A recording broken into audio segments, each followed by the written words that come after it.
I knew the body innately heals. It can't not. A pocket of energy within myself. This is for your mother. So just do this for her. Let's figure out ways that we can actually use pleasure to come together and bring healing. It's a modality where we go into your subconscious and change some of those limiting beliefs. I'm Susan Marco, clinical hypnotist, and I have so many friends and people who have had big impact on my life, so I want to share them all with you.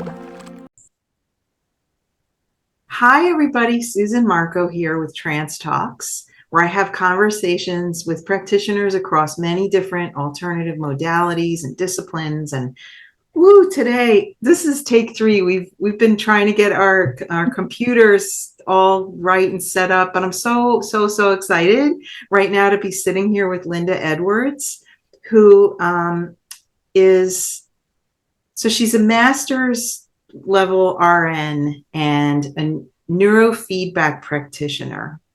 And if you've been to my office, you probably saw her little space in the back and wondered what goes on back in that room over there.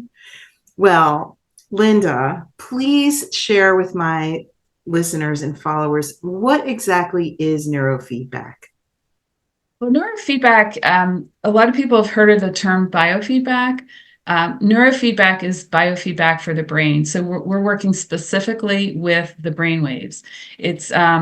I use the type of neurofeedback that I use is called IASIS Micro Current Neurofeedback, and that's a mouthful. So it's a brainwave-based technology that uses leads placed on the head at various positions. And it looks like this. These are the leads, if you can see them. So there's 5 of them, and 3 stay steady, and 2 of them we move around. And these little leads, they both read your brain waves and then send back a tiny pulsating signal. And it's used to optimize your brainwave state. So it's used for anything that involves the brain. So whether it's problems focusing, memory, concentration, ADD, ADHD, anxiety, depression, or people just wanting to better manage their stress. So if you think meditating is a good idea and people aren't able to meditate because they're too anxious, this is a good way to rebalance the nervous system and have it done for you. So then you can eventually implement some self-care modalities like meditation. A lot of people can't meditate or don't know how to, and this helps them a lot. So with the science of it, there were 2 published studies specifically for the device that I use. And one of them is, a big one is recovery from concussion. So a lot of times what's called persistent post-concussion syndrome will manifest as mental health symptoms. And people don't necessarily make the correlation between a prior head injury, especially since they didn't really get treatment. I hit my head, I'm okay, I'm fine now. And they don't realize that there could be some downstream effects. So the University of California, San Diego Neuroradiology Lab obtained funding from the Department of Defense, the Veterans Administration, and they did a study with this device, and they treated people, they're Marines with persistent post-concussion syndrome. They treated them for 6 weeks with 2 treatments a week.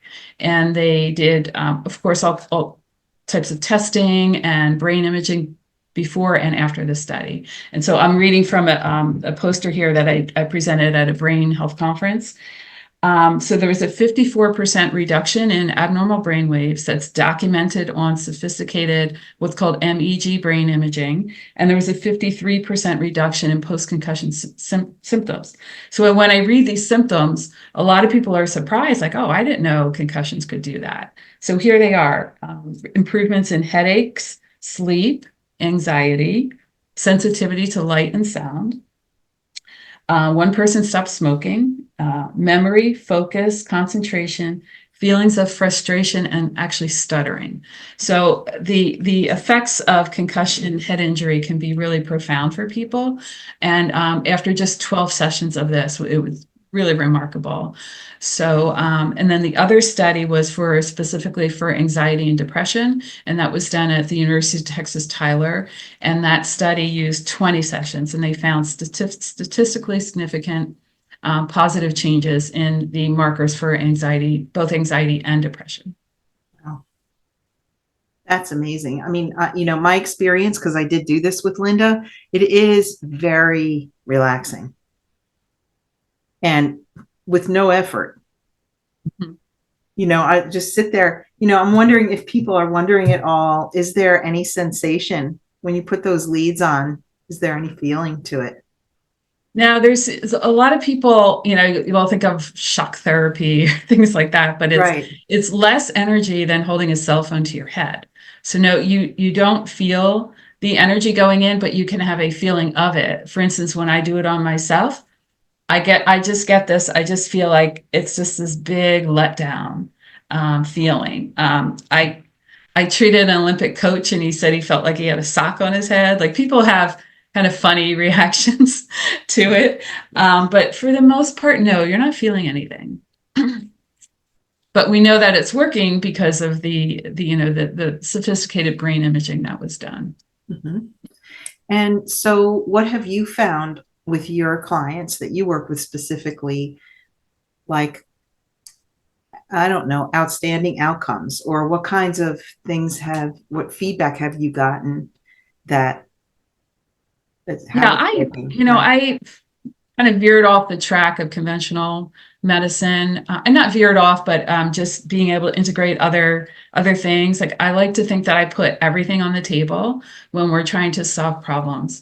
And so when I look at something, I want about an 80% chance, like a certainty, that it will work.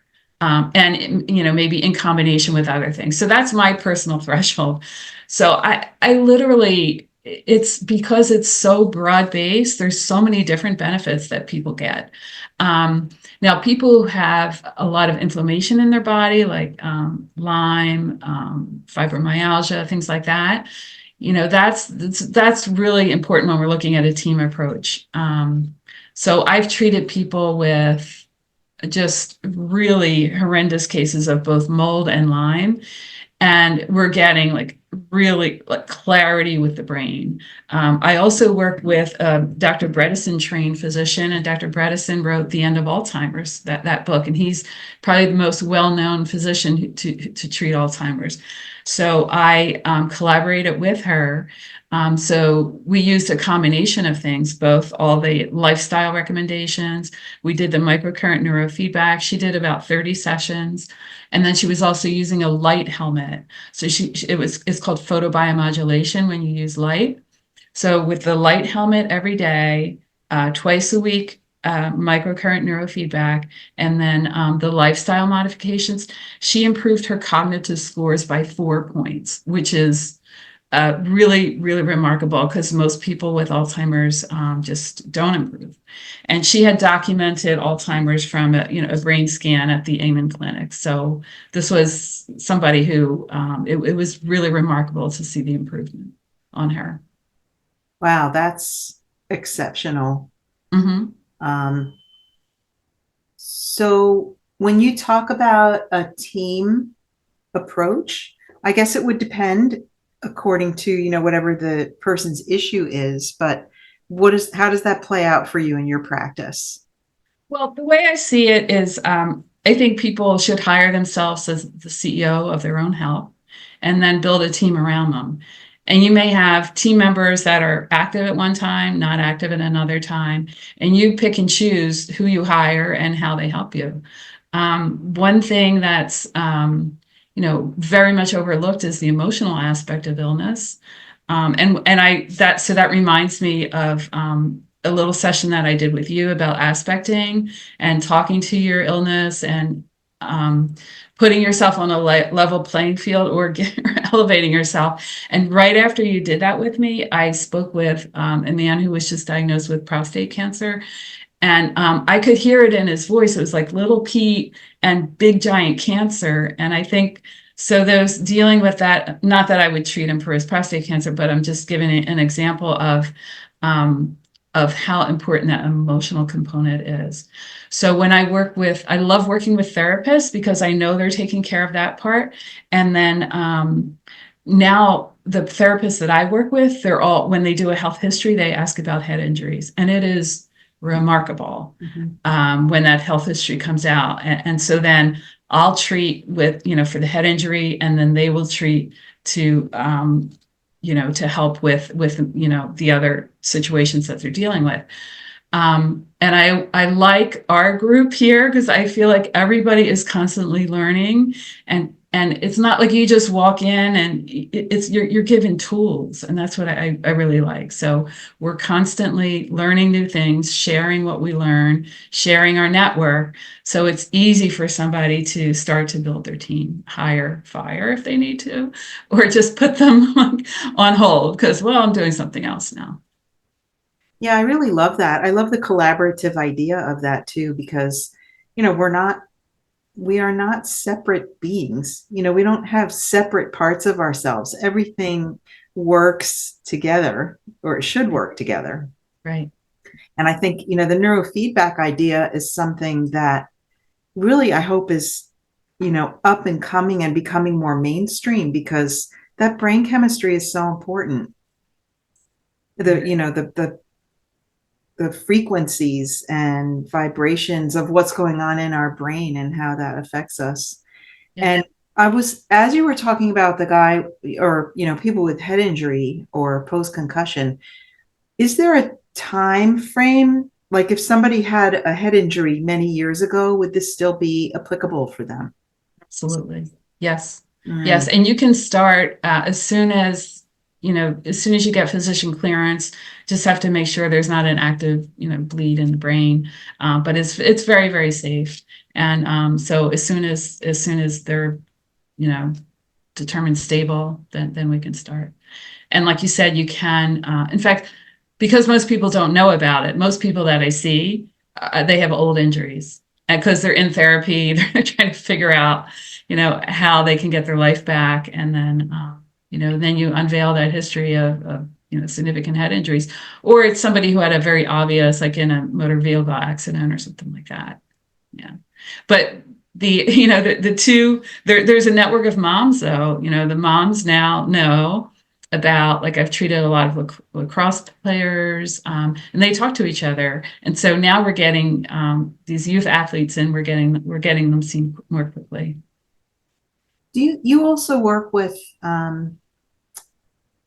the current term I think is neurodivergent, or, people who are classified in some way on a spectrum, or do you see a lot of people for that as well? I do. And obviously, those are people who especially need their team around them because they have so many gut issues. So I like working with functional medicine nutritionists. So I know that the nutrition part is getting taken care of, and then I can work on that gut-brain connection. Wonderful.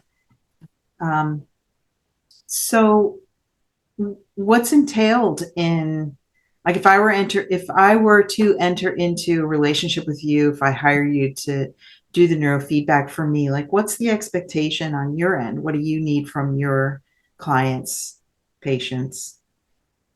Just basically, there's not a whole lot. I mean, you sit for about 20 minutes twice a week. Now, neurofeedback has been around for about 40 years. It's not new. This technology is on the newer side. The original neurofeedback technology is it's more like an operant conditioning, training the brain waves. So you would sit in front of a computer and play computer games. That's not this type. Right. This type is actually a signal being delivered through those leads. And it's a microcurrent, and it's pulsating. And so essentially, I have three ways to alter or adjust the session. That's the total length of time, the number of times I move the leads, and how long I leave the energy on each setting. So what it would look like is we do the initial setting, the initial session, and then I get a report from the person 24 hours later, and what changed? Nothing changed. I felt tired. I slept better, I had more energy, whatever that is, then I take that information and I plan the next session. And so I can increase the energy level, I can lengthen the session. And the goal, like I worked with some Olympic athletes and they kept saying, okay, more. I was like, no, it's to hit that sweet spot. It's not the longest session, the highest level, but some of them did need the highest level and some of them didn't. So yeah, that's it's all, the sessions are customized and it's based on their response. And sometimes they say, you know what, I'm just having a bad week, I just need you to back off a little bit. I'm like, good. So I love getting that feedback, and then I love customizing the session. And what's a typical amount of time for someone? Does it depend on the issue that they're seeing you for, of how many visits they would come to you for? I would say 12 is the minimum, just going by the study. And then depending on the length of time that they've had the complaint that they have, like medical complexities, things like that. So most people I don't see more than 20 times. It's between 12 and 20. Or sometimes just 6 sessions. Like I worked with a CEO who was preparing for his earnings call. He was with a public company. I saw him about 6 times. He did his earnings call and was very happy. Beautiful. Yeah. I also worked with a horse too. A horse? That was fun. Yes. The horse, do you put the leads on the horse? Same thing. Yes.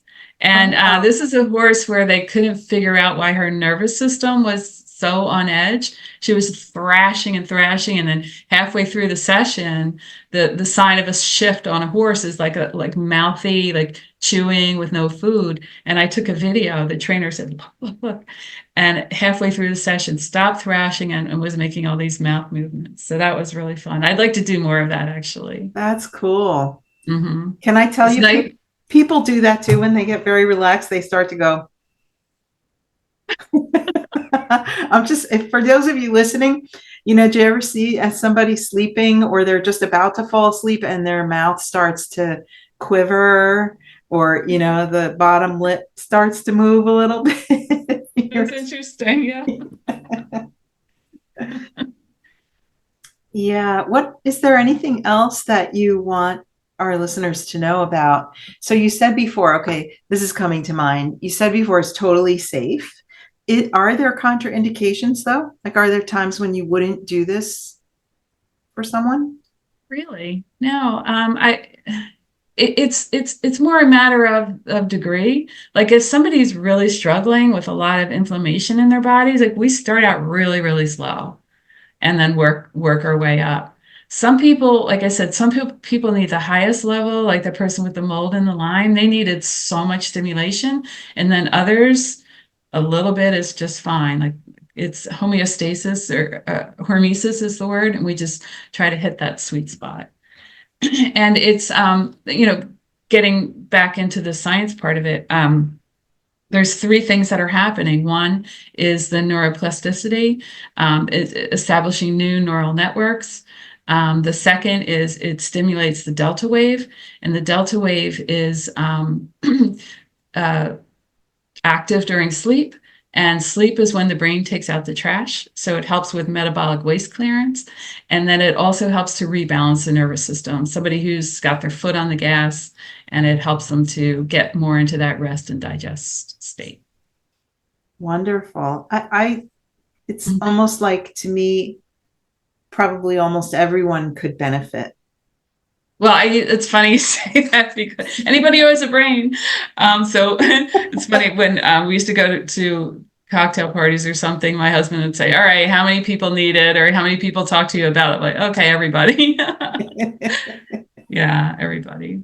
Yeah, it's a beautiful thing. So if somebody wanted to work with you, we're going to have all this in the show notes, but how would they find you? Well, typically people have a lot of questions, and what they can do is book a free 15-minute telephone call on my website. And that's usually the best way to go. Awesome. Why don't you just mention what your website is, so in case people don't want to go look at the show notes. Yeah. Okay. It's www.resilient, ResiliEnt, and then you have to put a dash in there, -me.com. And then there's a button on there's information, and then there's a button for book a free consultation. So Fantastic. don't forget the dash. I thought that was a great name, and then you you go to get the domain. Oh no, somebody else thought that was a great name too. So we had to put the dash in there.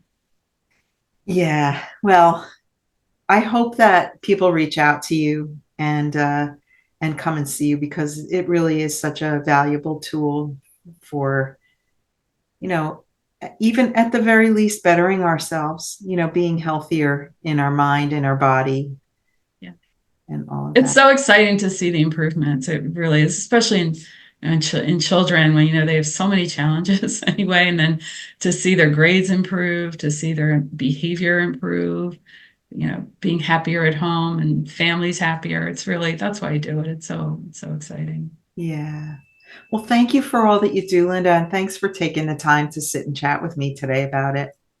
My pleasure. Thanks for having me on. Yeah, my pleasure. So to everybody listening or watching, see you next time.